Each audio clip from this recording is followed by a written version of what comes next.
손흥민 선수와 빅찬 스미스 횟수가 같은 선수로는 누가 있냐면 토트넘에서는 벤 데이비스, 파페사르, 우독입니다.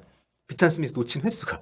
다른 팀까지 확대해 보면 맨시티 수비수는 후뱅 디아스, 그리고 올 시즌에 절반 정도밖에 안 뛴 맨유 미드필더 카세미로, 이번에 토트넘전에 퇴장당했던 아스톤 빌라의 미드필더 맥긴, 이런 선수들이에요. 그러니까 지금 27경기, 28경기 팀들이 다 치르고 있는데 빅찬 스미스가 3번밖에 없는데 10골 넘게 넣은 선수는 손흥민밖에 없습니다. 이게 압도적이에요. 정말 이런 선수 없습니다. 어디 가도. 안녕하세요. 볼리TV 선욱입니다. 올 시즌이 손흥민 선수의 역대급 시즌이다. 이런 얘기들 많이 들어보셨을 것 같은데요. 네, 심심치 않게 그런 얘기 하는 사람들이 많습니다. 저희가 최근에 전해드렸던 현지 방송 영상에서도 나옵니다만 이게 뭐 우리끼리 하는 얘기가 아니고요. 잉글랜드 축구 역사를 화려하게 수놓았던 레전드들조차 어느 순간 잠깐 언급하고 넘어가는 게 아니라 정말 줄기차게 계속해서 손흥민 선수를 극찬하고 축혀 세우고 있습니다. 저 역시 이런 평가에 동의합니다. 뭐 기록상으로 보면 아직까지는 역대 최고라는 말은 안 어울리는 것처럼 보일 수도 있어요. 뭐 득점왕 시즌이 있으니까. 지금까지 리그 14골을 넣었기 때문에 이 추세 자체가 뭐 역대급이라고 보기에는 좀 너무 좀 앞서가는 거 아니냐 할 수 있는데 득점 랭킹에서도 1위보다는 지금 4골이 적은 5위권이기도 하고, 하지만 축구라는 게 때로는 수치만으로 얘기가 안 되는 부분이 분명 있지 않습니까? 절대적인 골의 숫자, 뭐 그 이상의 활약과 영향력을 미치고 있다는 거. 그 골로는 설명이 안 되는 부분이 분명히 있는 올 시즌이고, 그거를 현지 전문가들도 빠짐없이 인정을 하고 박수를 보내고 있다는 거죠. 그래서 저는 올 시즌이 너무 감사하고 또 뿌듯합니다. 왜냐? 그간의 손흥민 선수의 활약은 특히 현지에서는 해리 케인에게 좀 가려져 있었거든요. 해리 케인의 보조적인 역할로 주목을 받는 경우가 많았기 때문에, 이를테면 해리 케인이 배트맨이고 손흥민이 뭐 로빈 같은 뭐 그런 느낌으로 많이 묘사가 됐단 말이에요. 손흥민이 케인 없이 챔피언스리그 결승 진출을 이끌었던 시즌에도 그랬고, 더 최근으로 따지면은 득점왕에 올랐던 지지난 시즌에도 손흥민 선수가 상대적으로 다른 경쟁자들에 비해서 주인공 취급을 덜 받는 느낌이 좀 있었단 말이죠. 월클 논쟁 같은 게 뭐 있었다는 것 자체가 당시 입지를 잘 말해주는 부분이라고 생각하고요. 하지만 지금은 다릅니다. 케인이 떠났고 또 케인 시대를 대표하는 오랜 동료들, 그러니까 뭐 캡틴 요리스라든지 다이어, 페리시치 이런 선수들이 팀을 떠났고, 호이비에르처럼 캡틴 손흥민 시대 이전에는 팀의 주축으로 평가받던 뭐 그런 선수들도 밀려난 상태이기 때문에 뭐 스킵도 마찬가지고요. 한마디로 포스테코글루 감독 부임과 함께 손흥민 중심으로 팀이 완전히 변화를 한 건데, 보통 웬만한 팀들은 이런 변화, 이런 정도의 변화를 겪으면 성적을 떠나서 팀이 안팎으로 잡음이 없을 수가 없거든요. 좀 여러 가지로. 그런데 토트넘은 다릅니다. 매력적인 축구를 하는 팀으로 변모를 했으면서 성적도 괜찮게 나오고 있으면서 팀 내 분위기도 너무 좋습니다. 그리고 손흥민 선수의 공격 내의 비중도 훨씬 더 커졌고, 단순히 제가 골 숫자만 가지고 얘기하는 게 아닙니다. 손흥민 시대에 접어들면서 토트넘은 그간 어딘지 아쉬웠던 선수들이 모두 돌아가면서 포텐을 터뜨리고 있어요. 지난 시즌 내내 브라질 선수 맞냐고 얘기 들었던 히샬리성이 터졌고, 그리고 지난 시즌에 그 팬들이 약간 좀 조롱하는 듯한 응원까지 만들어서 에메르송 로얄 좀 약간 좀 그 응원가 들을 때 너무 좀 짠했는데, 아무튼 그랬던 에메르송 로얄도 브라질 선수 맞냐는 얘기를 들었었는데 올 시즌 터졌고, 그냥 빠르고 어린애이기만 했던 어떻게 보면 그 신입 브레넌 존슨, 올 시즌에 이 정도로 할 거라는 기대를 저는 솔직히 안 했었거든요. 적응이 좀 필요할 거라고 생각했었는데 존슨도 지금 그 밥값 이상을 하기 시작을 했고, 최근에 그 첼시에서도 어떻게 보면 첼시도 못 고쳤었던 그 티모 베르너마저 공격 포인트를 많이 기록을 하고 있습니다. 또 콘테 시절에는 반쪽짜리 선수였던 페드로 포로라든지 뭐 비수마나 뭐 로메로 같은 선수들도 지난 시즌에 보다 기회를 더 많이 받는다거나, 아니면은 지난 시즌보다 카드를 좀 덜 받는다거나, 이런 식으로 다들 개선된 모습들을 보이고 있어요. 안정된 기량을 보이면서.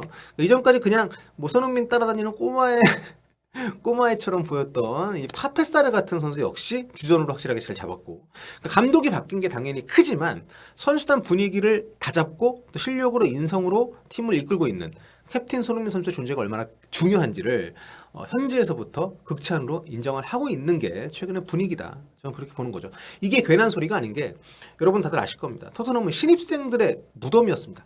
정말 긴 시간 동안 토트넘이 큰 돈 들여 데리고 왔던 선수들은 망하는 게 일반적이었어요. 뭐 과거에 뭐 솔다도 아주 옛날로 따지면 있었고, 최근에는 뭐 은도밀레 같은 선수도 있었고, 그러니까 올 시즌처럼 대거 성공하는 케이스가 전무했습니다. 그 긴 시간 동안. 지금 베스트 11만 봐도 새로 영입된 우도기와 뭐 만더벤, 비카리오 이 선수들 모두가 전혀 위화감이 없이 팀에 녹아들면서 수비 라인을 구축을 하고 있고 여기에 최근 활약이 좋았던 강철불알 네, 드라구신도 있고요. 공격 쪽에도 존슨이나 베르너 같은 선수들 올 시즌에 왔는데 정말 빠르게 팀에 녹아들면서 밥값을 해주고 있습니다. 축구 오래 보신 분들은 다 아시다시피 라커룸 분위기라는 게 정말 중요합니다. 새로 오는 선수들이 족족 팀에 적응을 하고 게다가 이 팀은 새로 오는 선수들 제외하고도 굉장히 많은 변화가 있는 팀이잖아요.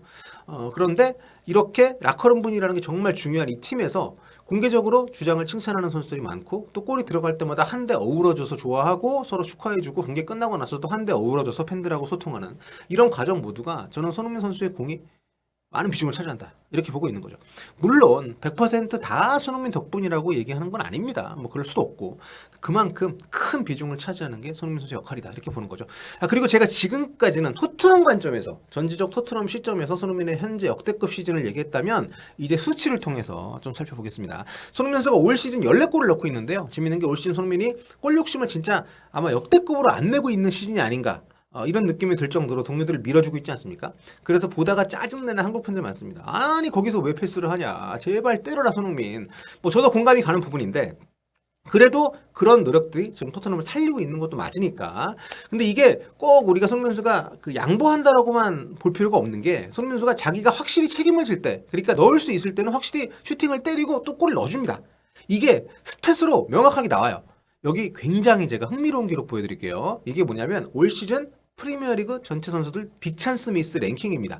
그러니까 골을 넣었어야 되는 찬스를 놓친 횟수를 가지고 랭킹을 매긴 건데 당연히 뭐 순위가 높을수록 안 좋은 걸 텐데 공격수들의 순위가 여기서 높을 수밖에 없는 거죠. 많이 때리고 마무리 시도를 하니까 여기서 1위는 리그 득점 1위이기도 한 엘링 홀란입니다. 뭐 이거 어떻게 보면 당연한 수치죠. 뭐 타석에 많이 올라야 안타도 많이 때린다는 야구의 격언이 있지 않습니까? 결국에는 뭐 슈팅을 많이 때려요. 골 넣는 거니까. 그래서 여기 보시면은 뭐 많이 넣었으니까 많이 넣어도 뭐 되지 뭐 싶은데 그게 좀 많이 넣긴 했습니다. 18골을 넣는 동안 26개를 넣었어요. 지금 생각보다 많네요. 저거 절반만 넣었어도 벌써 30골 넘게 넣는 그런 선수가 될 수가 있었네요. 그리고 2위는 10골 넣는 동안 22골을 놓쳤던 리버풀의 다르윈 누네스입니다. 그리고 3위가 그래도 와킨슨 좀 낫네. 16골 넣는 동안 18번의 빅찬스를 놓쳤고요. 그 뒤로 뭐 쭉 봐도 넣는 것보다 놓친 게 많은 선수들이 태반입니다.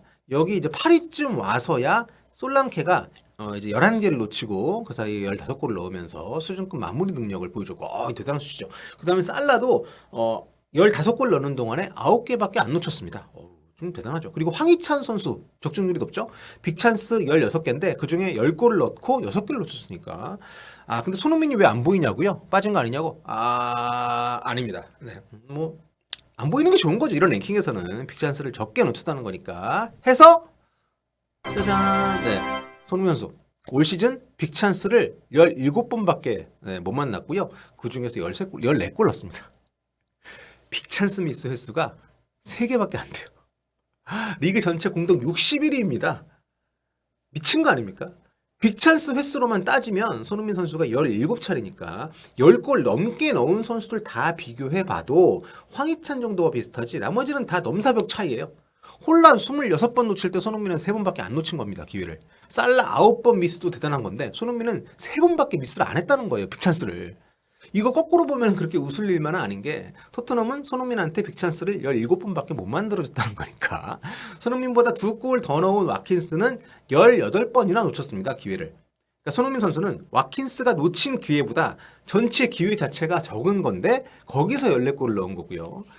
참고로 토트넘에서 빅찬스 가장 많이 놓친 거는 히샬리송입니다. 17번 기회. 손흥민하고 똑같네요. 17번 기회 중에서 7번 놓치고 10골 넣었어요. 다음은 존슨이 이제 5번 놓쳤고 손흥민 선수와 빅찬스 미스 횟수가 같은 선수로는 누가 있냐면 토트넘에서는 벤 데이비스, 파페사르, 우독입니다.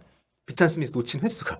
다른 팀까지 확대해보면 맨시티 수비수는 후뱅 디아스 그리고 올 시즌에 절반 정도밖에 안 뛴 맨유 미드필더 카세미로 이번에 토트넘전에 퇴장당했던 아스톤 빌라의 미드필더 맥긴 이런 선수들이에요. 그러니까 지금 27경기 28경기 팀들이 다 치르고 있는데 빅찬스 미스가 3번밖에 없는데 10골 넘게 넣은 선수는 손흥민밖에 없습니다. 이게 압도적이에요. 정말 이런 선수 없습니다. 어디 가도.